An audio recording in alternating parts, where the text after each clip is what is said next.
வார்த்தை கவிதையும் கிடையாது. காதலிக்கும் ஆட்கள் போல கவிஞர்கள் கிடையாது.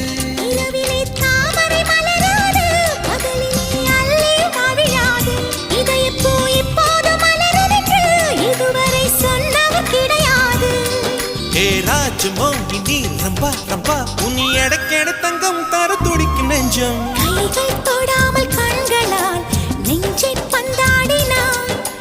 ரத்தம் வராமல் பார்வையால் என்னை துண்டாடினாய். மலரே ஒரு வார்த்தை பேசு இப்படிக்கு பூங்காற்று.